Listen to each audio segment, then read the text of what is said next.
साहिब कबीर का 631वां प्रकट दिवस मनाया जा रहा है गाजियाबाद में।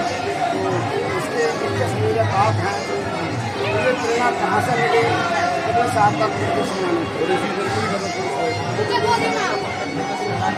सबसे पहले तो हमारे बड़े बुजुर्ग जो हमारे माता पिता ये शुरू से साहब को पूछते और प्रकट दिवस को बनाते हुए आए हैं। उन्हीं बुजुर्गों से और अपने सभी बड़े भाइयों से उस और सत्संग प्रेमियों के द्वारा हमें ये प्रेरणा मिली कि हम साहब का हर बार अच्छे से अच्छा प्रकट दिवस बना सकते। तो आज जो मना रहे हैं इसका उद्देश्य क्या है? साहिब ये जो साहब का ज्येष्ठ पूर्णिमा को कबीर साहब का प्रकट दिवस मनाया जाता है।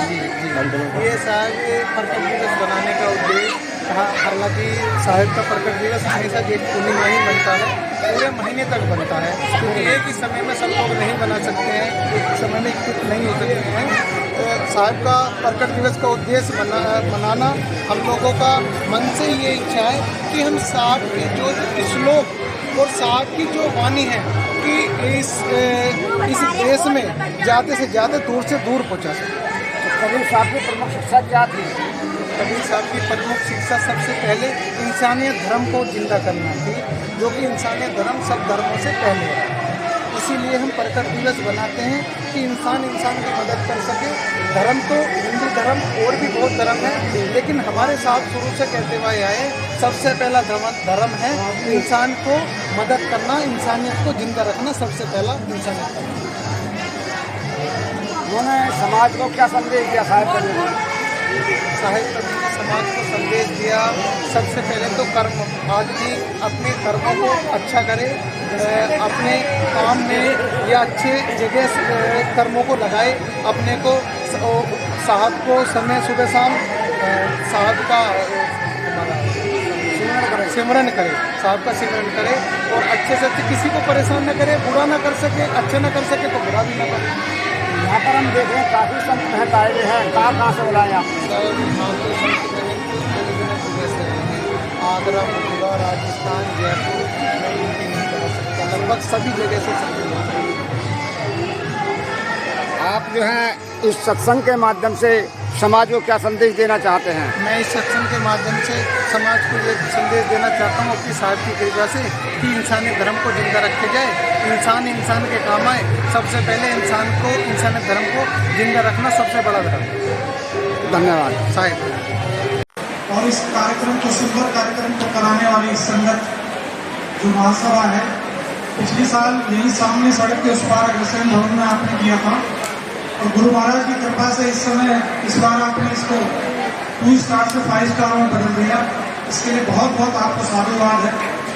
अभी बेबी राम जी मेरे साथ बैठे थे और मैं जाना चाह रहा था, सुबह एक मैराथन दौड़ है 5 बजे राजनगर में मुझे जाना है। मैं उनसे कह रहा था कि सत्संग में प्रवचन चलने दीजिए, भजन चलने दीजिए, इसमें लाभान आता है। हम तो कहीं ना कहीं बोलते ही रहते हैं गुरु महाराज की कृपा से, लेकिन उन्होंने कहा कि 2 मिनट आपको बोल के जाना है। तो मैं सारी संगत से परिचित हूँ, आप लोगों से चेहरे से, नाम से सबको जानता हूँ।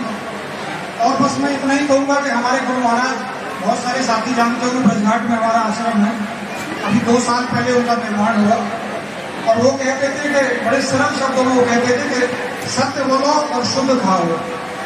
और साहब ने भी कहा है कि सांच बराबर तपने, झूठ बराबर पाप, जाके हृदय सांच है ताकि हृदय आप। तो साहब का जो पंथ है, जैसे एक बार सर्वानंद जी, सुरती गोपाल जी जब साक्षात करने के लिए आ रहे थे तो मार्ग में कमाली उनको मिली और उन्होंने पूछा साहब का घर कहाँ है, तो कमाली ने उत्तर दिया, कबीर का घर शिखर पर जहाँ से नैली गए, पाँव न टिके कबीर का पर खलकल लागे थे। तो ये उत्तर सुन के सर्वानंद को बड़ा आश्चर्य हुआ कि ये लड़की क्या कह रही है।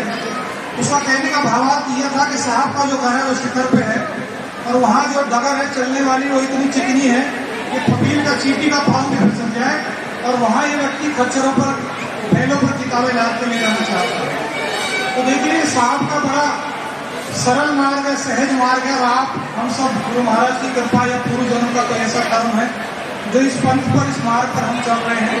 और मैं नहीं समझता दुनिया में कोई साहब से बड़ा कोई रास्ता या कोई मार्ग होगा। और क्योंकि साहब ने कहा है कि कामी क्रोधी लालची इनसे भक्ति ना होए, भक्ति करे कोई सूरमा जाति वरण कुल को। तो आप सब गुरु महाराज की कृपा से, साहब की कृपा से आप लोग साहब के पंथ पर मार्ग पर चल रहे हैं और उस पर जो चलना है सिर्फ इतना है कि उनकी जो वाणी में है, बीजक में है, ज्ञान गुदड़ी में है, साहब की जो भाषाएं हैं, जो दोहे हैं, उनको अपने जीवन में ढालने की कोशिश करें और उनका प्रैक्टिकल अनुसरण करें। तो मैं ज़्यादा ना बोलकर आप सभी को साधुवाद करता हूँ।